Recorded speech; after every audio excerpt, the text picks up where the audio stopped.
Hi first generation viewers, நான் உங்களோட சாம் ரியாஸ். இன்னைக்கு ஒரு முக்கியமான ஒரு வீடியோல தான் நம்ம வந்து சந்திச்சிருக்கோம். சோ என்ன அப்படினு பாத்தீங்கன்னா SIR ஃபார்மை எப்படி ஃபில் பண்றது அப்படிங்கறதா இருக்கு.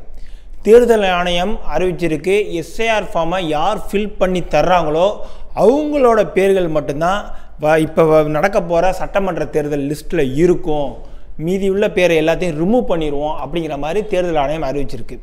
இந்த ஒரு மாத காலம் அதாவது கடந்த 4/11/2025 லிருந்து வருகின்ற 4/12/2025 இந்த ஒரு மாத காலத்துக்குள்ள BLO பூத் லெவல் ஆபீசர்ஸ் நம்ம வீட்ல வந்து இந்த படிவத்தை கொடுப்பாங்க. இதை எப்படி ஃபில் பண்ணனும் அப்படிங்கிறது எல்லாருக்குமே ஒரு டவுட் இருக்கு. அந்த டவுட் வந்து பல டவுட் இருக்கு, பல क्वेश्चंस இருக்கு. சோ அது எல்லா क्वेश्चंसமே நம்ம வந்து கலெக்ட் பண்ணிருக்கோம். அந்த क्वेश्चंसக்குள்ள ஆன்சர் தான் இப்ப நான் சொல்ல போறேன். இன்னும் சொல்ல போனா சாதாரண படிக்காத ஒண்ணுமே இத பத்தின அறிவு இல்லாத அதாவது தட் மீன்ஸ் தெளிவு இல்லாத மக்கள் கூட இந்த வீடியோவை பார்த்தாங்கன்னா கிளியர் கட்டா புரியும் அப்படிங்கிறதுல எந்த மாற்று கருத்து இருக்காதுன்னு நான் நினைக்கிறேன். சோ இப்போ நம்ம வந்து இந்த SIR இந்த மாதிரி படிவம் அதாவது நான் கையில வச்சிருக்கிறது மாதிரி படிவம். இந்த ஃபார்மை எப்படி ஃபில் பண்ணனும் ஆல்ரெடி நாங்க ஃபில் பண்ணி வச்சிருக்கோம்.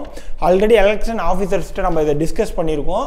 சோ அவங்கள்ட்ட நான் என்ன டிஸ்கஸ் பண்ணேன், எப்படி ஃபில் பண்ணனும், இதுல என்னென்ன காம்ப்ளிகேட்டடான क्वेश्चंस இருக்கு, அதாவது என்னென்ன வில்லங்கமான क्वेश्चंस இருக்கு, அத நம்ம எப்படி சரி கட்டணும் அப்படிங்கறது தான் இந்த வீடியோவோட விளக்கம். இது ஒரு தெளிவு. இது வந்து ஒரு சமூக நலன் கருதி ஃபர்ஸ்ட் ஜங்ஷன் வெளியிடுற ஒரு வீடியோ. வாங்க வீடியோக்குள்ள போலாம். SIR ஃபார்ம், இந்த ஃபார்ம் இப்போ இந்த படத்துல காட்டுற இந்த ஃபார்ம் உங்களோட ஒவ்வொருத்தவங்க வீட்லயும் வந்து BLO பூத் லெவல் ஆபீசர் அதாவது ஒவ்வொரு ஏரியாவுக்கும் ஒரு பூத் லெவல் ஆபீசர் நிர்ணயிச்சிருக்காங்க தேர்தல் கமிஷன். ஸோ அவங்க வந்து இந்த ஃபார்மை கொடுப்பாங்க. ஸோ இந்த ஃபார்மில் வந்து என்ன இருக்குன்னா உங்களோட டீட்டெயில்ஸ் எல்லாமே இந்த இடத்துல இருக்கும். ஸோ உங்களோட ஓட்டு போடுற இடம் இந்த இடத்துல இருக்கும். பக்கத்தில் ஒரு QR கோடு இருக்கும். அதற்கு பக்கத்தில் டாக்குமெண்ட்டில் ஆல்ரெடி நீங்கள் கொடுத்த உங்களோட ஒரு ஃபோட்டோ பிரிண்டரில் இருக்கும். பக்கத்தில் ஒரு பாக்ஸ் இருக்கும். அந்த பாக்ஸில் இப்போ கரண்ட்டாக இருக்கிற உங்கள் ஃபோட்டோவை நம்ம பாஸ்போர்ட் சைஸ் ஃபோட்டோவை நம்ம ஒட்டணும். ஸோ இந்த ஃபார்ம் இந்த மாதிரி படிவம் இந்த கணக்கீடு படிவம் வந்து 2 படிவம் கொடுப்பாங்க. அதாவது இந்த கணக்கீடு படிவம் 2 படிவம் கொடுப்பாங்க. BLO வந்து நம்ம வீட்டில் வந்து கொடுப்பாங்க. BLO நம்பரு தேர்தல் கமிஷன் குறிப்பிட்டிருக்காங்க. ஒவ்வொரு ஏரியாவுக்குள்ள நம்பரையும் கொடுத்துருக்காங்க. உங்கள் BLOவுக்கு நீங்கள் ஃபோன் பண்ணி கூட இந்த ஃபார்மை அங்கே வாங்கிக்கலாம். ஸோ இதை வாங்கின கையில் அவங்களே ஃபில் பண்ணி தருவாங்க. இல்லை கூட வர்ற கட்சிக்காரவங்க ஃபில் பண்ணி தருவாங்க. இல்லை யாராச்சும் ஒரு தெரிஞ்ச பையன் ஃபில் பண்ணி தருவாங்க. அப்படின்னா யார்கிட்டையும் உதவி நாட முடியாது. அதை நாடலாம், ஆனால் இருக்கிற இந்த கால சூழ்நிலை கம்மியாக இருக்குது, காலக்கெடு கம்மியாக இருக்குங்கிறதுனால நம்ம யாரோட உதவியும் நாட தேவையில்லை. நம்மளே இதை ஃபில் பண்ணிடலாம். மிக மிக மிக மிக எளிமையானது. பயமுறுத்துறதுக்குள்ளே ஒரு விஷயம் ஒன்றும் கிடையாது. ஒன்றும் இல்லை, நம்மளோட ஓட்டர் ஐடி இப்போ கரண்ட் ஓட்டர் ஐடி படி இங்கே டீட்டெயில் இருக்குன்னு நான் உங்கள்கிட்ட முன்னாடியே சொல்லிட்டேன். இப்போ அந்த இடத்துல உங்கள் பேர் சரியாக இருக்கான்னு பார்த்துக்கணும். இப்போ உங்கள் பேர் சரியாக இருக்குது. உங்களோட வாக்காளர் அடையாள அட்டை வீட்டில் இருக்குல்ல, நம்ம ஓட்டர் ஐடி கார்டு, அந்த நம்பர் சரி, நம்ம வீட்டு அட்ரஸ்னால் சரியாக இருக்கும். அதெல்லாம் பிரிண்டட், அதெல்லாம் சரியாக இருக்கும். இப்போ உங்கள் ஆதார் அட்டையை எடுத்துக்கோங்க. உங்கள் ஆதார் அட்டையில் இருக்க பர்த் டேட் படி உங்கள் ஆதார் அட்டையில் இருக்க பர்த் டேட் படி உங்கள் பர்த் டேட்டை இங்கே போட்டுக்கோங்க. ஃபார் எக்ஸாம்பிளுக்கு இங்கே பாருங்கள், நான் போட்டிருக்கேன் பாருங்கள், 10/9/1990 அப்படின்னு நான் போட்டிருக்கேன். இது வந்து மாதிரி படிவம். இதில் எல்லாமே மாதிரியாக ஃபில் பண்ணியிருக்கோம். 10/9/1990 அப்படின்னு ஃபில் பண்ணியிருக்கோம். என்ன ஆதார் நம்பரோ இப்போ நாங்கள் XXXXன்னு போட்டிருக்கோம். உங்களோட ஆதார் நம்பர் என்னமோ அந்த 16 டிஜிட் 12 டிஜிட் இருக்கும். அந்த ஆதார் நம்பரை நீங்கள் இந்த இடத்துல ஃபில் பண்ணிக்கணும். அடுத்து உங்களோட கைபேசி எண், உங்களோட மொபைல் நம்பர். இப்போ நாங்கள் போட்டிருக்கோம் பார்த்தீங்களா 9X4X59. இது வந்து இது வந்து மாதிரி படிவனால அப்படி போட்டிருக்கோம். நீங்கள் உங்களோட மொபைல் நம்பரை எழுதிக்கணும். தந்தை பெயர் எழுதணும். உங்களோட அப்பாவோட பெயரை எழுதிக்கணும். உங்களோட அப்பா பெயர் எழுதிக்கணும். அடுத்து தந்தையோட உங்கள் அப்பாவுக்குள்ள இப்போ கரண்ட்டாக இருக்கிற ஓட்டர் ஐடியோட நம்பர், அது வந்து இப்போ RQH அப்படின்னு ஆரம்பிக்கும். என்ன ஆரம்பிக்குதோ அந்த ஓட்டர் ஐடியில் இருக்க நம்பரை எழுதிக்கணும். அடுத்து உங்களோட அம்மா உங்களோட தாயாரோட பெயரை எழுதிக்கணும். அடுத்து உங்கள் தாயாரோட ஓட்டர் ஐடி நம்பரை எழுதிக்கணும். ஒருவேளை உங்களுக்கு திருமணம் ஆகியிருந்தால் உங்களோட மனைவியோட பேரையோ இல்லை கணவனோட பேரையோ நீங்கள் எழுதிக்கணும், அவங்களோட ஓட்டர் ஐடியை எழுதிக்கணும். இது மே பகுதி. ஸோ இந்த மே பகுதி எல்லாருக்கும் தெரியும். இது வந்து எளிமையான பகுதி தான், இது எல்லாத்துக்கும் தெரியும். இப்போ நம்ம டிஸ்பிளேல காட்டிக்கிட்டு இருக்க இந்த மே பகுதி மிக மிக மிக மிக மிக எளிமையானது. உங்களோட பர்த் டேட் எழுதணும், உங்கள் ஆதார் எண்ணை எழுதணும், உங்கள் கைபேசி எண்ணை எழுதணும், உங்கள் அப்பா பேர் எழுதணும், அப்பாவோட ஓட்டர் ஐடி எழுதணும், அம்மா பேர் எழுதணும், அம்மாவோட ஓட்டர் ஐடி எழுதணும். அடுத்து உங்கள் துணைவியார் யாராச்சும், அதாவது கணவராக இருந்தால் கணவர், மனைவியாக இருந்தால் மனைவி, அவங்க எழுதணும், அவங்களோட ஓட்டர் ஐடி எழுதணும். இது எல்லாமே தமிழில் எழுதுங்க, பெட்டர். இங்கிலீஷ் ஆங்கிலம் பயன்படுத்தாதீர்கள், தமிழில் எழுதுங்க, பெட்டர். ஆனால் ஆங்கிலத்திலையும் பயன்படுத்தலாம். இது நம்ம தேர்தல் கமிஷன் ஆஃபீஸர்கிட்ட நம்ம இது உறுதி பண்ணிக்கிட்டோம். இப்போ மெசேஜுக்கு வர்றேன். இவ்வளோ நேரம் பிரச்சனை இல்லை, இப்போ இந்த இடத்துல தான் பிரச்சனை ஸ்டார்ட் ஆகும் அப்படின்னு சொல்கிறேன். என்ன அப்படின்னு பார்த்தீங்கன்னா, இந்த ஃபார்மில் 2 பாக்ஸ் இருக்குது. இந்த ஃபார்மில் 2 பாக்ஸ் இருக்குது. அந்த பாக்ஸில் என்ன போட்டிருக்கு அப்படின்னு பார்த்தீங்கன்னா, முந்தைய சிறப்பு தீவிர திருத்தத்தின் உள்ள வாக்காளர் பட்டியலில் உள்ள வாக்காளரின் விவரங்கள் இந்த பக்கம், தட் மீன்ஸ் லெஃப்ட் சைடு என்ன அந்த பக்கம் இருக்குது. அதாவது 2002 நடந்த எஸ்ஐஆரில் உங்கள் பெயர்கள் இடம்பெற்றிருந்தா உங்களோட டீட்டெயிலை இந்த இடத்துல ஃபில் பண்ணுங்க அப்படின்னு சொல்கிறாங்க. யார் கேண்டிடேட்டோ அவரோட வாக்காளர், அவரோட பேர், அந்த கேண்டிடேட்டு. இப்போ அதாவது நீங்கள் அப்போ இருந்தீங்கன்னா, ஃபார் எக்ஸாம்பிளுக்கு 1990 ஒருத்தர் பிறந்திருந்தார் அப்படின்னா, அவருக்கு 2002 என்ன வயசு இருந்திருக்கும்? அதிகபட்சம் உங்களுக்கு வந்து 12 வயசு தான் இருந்திருக்கும். அப்போ அவர் ஓட்டர் ஐடி அவருக்கு இருந்திருக்காது. ஆமாம், அப்போ அதனால வந்து அவர் என்ன பண்ணணும், இந்த இடத்துல இல்லை அப்படின்னு போட்டுறணும்.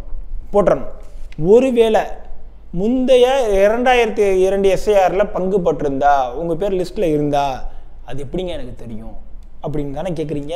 அதுதான் இப்போ சொல்ல போகிறேன். ஸோ அரசாங்கம் இப்போ நீங்கள் பார்க்குறீங்களா வீடியோ, இந்த வீடியோ டிஸ்கிரிப்ஷன் கீழே ஒரு லிங்க் நாங்கள் போட போகிறோம். enroll.government ஒரு வெப்சைட்டை போட போகிறோம். அந்த வெப்சைட்டை நீங்கள் கிளிக் பண்ணிங்கன்னா SIR 2025 அப்படின்னு இருக்கும். அந்த லிங்க்கை நீங்கள் கிளிக் பண்ணிங்கன்னா உங்களுக்கு வந்து மாவட்டம், எந்த தொகுதி, அதில் நீங்கள் எந்த தொகுதியில் எந்த ஸ்கூலில் போய் ஓட்டு போட போகிறீங்க, இல்லை எந்த பூத்தில் போய் ஓட்டு போட போகிறீங்க அப்படிங்கிற லிஸ்ட் அதில் வந்துடும். அந்த இதில் ஒரு பிடிஎஃபாக வரும். உங்கள் கேப்சாவை கொடுத்து போட்டிங்கன்னா அதில் பிடிஎஃபாக வரும். அந்த பிடிஎஃபை டவுன்லோட் பண்ணி அப்படியே பார்த்துக்கிட்டே வாங்க. உங்களோட முந்தைய எஸ்ஐஆரோட இது இருக்கும். இதுதான் எளிமையானது. இல்லை வர்ற பிஎல்ஓட்ட கேட்டாவே எடுத்து கொடுத்துருவாங்க. இது நம்பர் 0.2. ஸோ நீங்கள் ஆல்ரெடி இருந்தீங்கன்னா உங்களோட டீட்டெயிலை போடுங்க. ஒருவேளை நீங்கள் பழைய எஸ்ஐஆரில் பங்கு பெறலை அப்படிங்கன்னா இந்த இடத்துல பென்சிலில் நோட் தி பாயிண்ட், பென்சிலில் எழுதியிருக்கோம் பாருங்கள், இல்லைன்னு எழுதியிருக்கேன். பென்சிலில் எழுதணும். ஒரு இம்பார்ட்டண்டான ஒரு செய்தி சொல்லிடுறேன். இதில் எந்த திருத்தங்களும் பண்ணக்கூடாது. இதை ஜெராக்ஸ் எடுக்க முடியாது. ஏன் என்றால் இந்த ஃபார்மில் இந்த QR இங்கே இருக்குது. பிளாக் அண்ட் ஒயிட் பேப்பர் தான். என்ன, இந்த QR வந்து அவங்க கொடுத்த அந்த ஒரிஜினல் லேசர் பிரிண்டரில் மட்டும்தான் ஒர்க் ஆகுது. இதனால தான் அவங்க என்ன சொல்கிறாங்கன்னா இதை ஜெராக்ஸ் எடுக்க முடியாது. ஒருவேளை இந்த ஃபார்மில் நீங்கள் 2 ஃபார்ம்லேயுமே தப்பு பண்ணிட்டீங்கன்னா நீங்கள் போய் உங்கள் கலெக்டர் ஆஃபீஸில் போயிட்டு திரும்ப பிரிண்ட் எடுத்து கேட்டு வாங்கிட்டு வரணும். இது வாங்கிடலாம், ஆனால் இதெல்லாம் பெரிய ப்ராசஸ். அவங்க இருக்க பிஸியில் அது பெரிய ப்ராசஸ். அதனால் இதை ஃபஸ்ட்டு இதை ஒரு ஜெராக்ஸ் எடுத்து வச்சுக்கிட்டு அதை ஃபில் பண்ணிவிட்டு அதை பார்த்து இதில் ஃபில் பண்ணுங்கள். இப்போ உங்கள் பேர் இதில் இல்லை. இப்போ 1990 உள்ளவர் இருக்காது. இப்போ அவங்களோட தந்தை பெயர் இருக்கும், அவங்களோட தாத்தா பேர் இருக்கும், அவங்களோட அம்மா பேர் இருக்கும், பாட்டி பேர் இருக்கும், இல்லை யாராச்சும் ஒரு உறவினர்கள் பேர் லிஸ்ட்டில் இருக்கும். அண்ணன், தம்பி, ஏதோ பிளட் ரிலேஷன் தம்பி பேர் SIR 2002 இருந்திருக்கும். இப்போ பாருங்களேன், அது இந்த பக்கம் ரைட் சைடு. அதை வந்து பேர் யார், இப்போ ஃபார் எக்ஸாம்பிளுக்கு இந்த மாதிரி படிவத்தோட கேண்டிடேட்டு வந்து நம்ம வந்து ஒரு கேண்டிடேட் ஒரு பேர் எடுத்திருக்கோம், எக்ஸ்ன்னு எடுத்திருக்கோம். அவரோட பேர் வந்து மாதிரிக்கு நம்ம வந்து அவர் பேர் வந்து இஸ்மாயில்னு போட்டிருக்கோம். ஏன்னா நம்ம இஸ்மாயில்னு போட்டிருக்கோம். நம்ம வந்து ஒரு இது எல்லாமே மாதிரிக்காக போட்டோம்.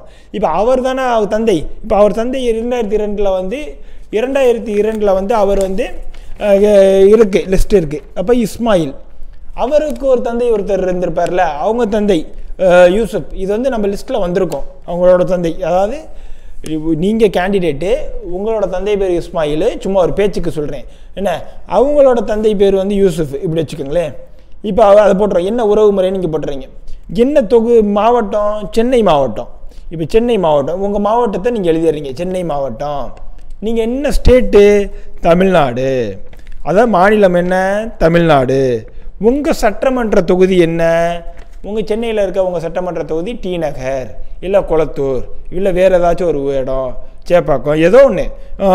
உங்கள் தொகுதி என்னமோ அது ஏதோ ஒன்று நீங்களாம் வாய்க்கு வந்து அடிச்சு விட்டுறக்கூடாது. அதுக்கு என்ன தொகுதி வந்துச்சு அதை போடணும் என்ன. அதாவது உங்கள் பழைய எஸ்ஏஆரில் அவங்க எந்த தொகுதியில் இருந்தாங்களோ அந்த தொகுதியை போடணும்.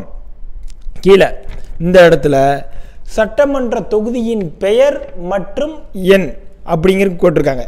இப்போ எண் என்ன, இப்போ உங்கள் சட்டமன்ற சென்னை எண் வந்து 1ன்னு வச்சுக்குவோம். சும்மா ஒரு பேச்சுக்கு சொல்கிறேன் 1. நான் சொல்கிற தப்பாக கூட இருக்கும், நான் சும்மா சொல்கிறேன். அந்த சட்டமன்ற தொகுதிக்குன்னு ஒவ்வொன்றுக்கும் ஒரு நம்பர் இருக்கும். 1 சென்னை. அப்புறம் பாகம் எண், பாகம் எண் என்ன 157. அதில் வரிசை எண் நம்ம இவங்களோட பேர், இந்த பேர் இங்கே இருக்க இந்த பேர் வந்து எத்தனாவது வரிசையில் இருக்குது, இதில் என்ன எழுதியிருக்கோம், இதில் எல்லாம் எழுதியிருக்கோம் 4 என்ன அப்படின்னு எழுதியிருக்கோம், என்ன 41ன்னு எழுதியிருக்கோம். இப்போ அது மாதிரி எழுதிடுறீங்க. ஸோ என்ன வரிசைன்னு எழுதிடுறேன். இந்த இடத்துல உங்களோட கையொப்பம் விடுறீங்க. அந்த இடத்துல என்ன எழுதியிருக்குன்னா, வாக்காளர் அல்லது வேறு எந்த வயது வந்த குடும்ப உறுப்பினரின் கையொப்பம். அதாவது யார் ஓட் கேண்டிடேட்டோ இல்லை வேறு யாரோ அவங்களோட கையொப்பம். அப்படி இல்லாட்டி உங்கள் தம்பு இது வைக்கலாம், கைரேகைன்னு சொல்லுவாங்கள்ல, தம்பு வைக்கலாம். இது வச்சிட்டிங்கன்னா இதுக்கு கீழே வந்து அந்த எலக்ட்ரல் ஆஃபீஸர் அதை வாங்குகிற பிஎல்ஓ சைன் பண்ணி இந்த ஃபார்மை ஒன்று நம்மள்கிட்ட கொடுத்துருவார், இன்னொன்று அவர் வச்சுக்குவார். இதுதான் ஃபில் பண்ணுற மெத்தடாலஜி. திரும்ப கிளியராக தெளிவாக ஃபஸ்ட்லேருந்து சொல்கிறேன், கேட்டுக்கங்க. இந்த மாதிரி ஒரு ஃபார்மை உங்கள் வீட்டிலேயே வந்து பிஎல்ஓ ஆஃபீஸர் கொடுப்பாங்க. ஒருவேளை அப்படி வரலனா உங்களோட ஓட்டர் ஐடி நம்பரை போட்டு உங்கள் ஏரியாவோட பிஎல்ஓ யாருன்னு பார்த்து அவர் ஃபோன் பண்ணி இந்த ஃபார்மை வாங்கிக்கோங்க. இது நம்பர் 1 நீங்கள் செய்ய வேண்டியது. நம்பர் 2 என்னென்னு பார்த்தீங்கன்னா, இந்த ஃபார்ம் உங்கள்கிட்ட 2 ஃபார்ம் கிடைக்கும். 2 ஃபார்முமே ஒரிஜினல். நீங்கள் என்ன பண்ணுறீங்க, ஒரு ஃபார்மை ஜெராக்ஸ் எடுக்கிறீங்க, அந்த ஜெராக்ஸை ஃபில் பண்ணுறீங்க. ஃபில் பண்ணுறதுக்கு முன்னாடி இங்கே இருக்கிற உங்கள் பேர், உங்கள் வீட்டு அட்ரஸ்ஸு, டீட்டெயிலு எல்லாம் கரெக்டாக இருக்கா அப்படிங்கிறத பார்க்கணும். இந்த இடத்துல பக்கத்தில் நீங்கள் ஓட்டு போடுற ஸ்கூலு அது எங்கே இருந்தாலும் நமக்கு டென்ஷன் கிடையாது, அதை நீங்கள் செக் பண்ணிக்கணும். இருந்தாலும் அது உங்கள் ஏரியாவில் தான் வருதானே. 3வது உங்களோட ஃபோட்டோ தான் இந்த இடத்துல இருக்கான்னு பார்க்கணும். 4வது புது ஃபோட்டோ அந்த இடத்துல ஒட்ட போகிறோம். 5வது உங்களோட ஆதார் அட்டையில் இருக்கிற மாதிரி உங்கள் பிறப்பு தேதிகளை போட போகிறீங்க. 6வது உங்களோட ஆதார் என்ன தெளிவாக எழுத போகிறீங்க. 7வது உங்களோட ஃபோன் நம்பர் போட போகிறீங்க. 8வது உங்கள் தந்தையோட பேர் எழுத போகிறீங்க, உங்கள் தந்தையோட ஓட்டர் ஐடி நம்பரை கீழே எழுத போகிறீங்க. 9வது உங்களோட அம்மாவோட பேரை போட போகிறீங்க, அதாவது உங்கள் தாயோட பேரை போட போகிறீங்க, அவங்களோட ஓட்டர் ஐடியை கீழே எழுத போகிறீங்க.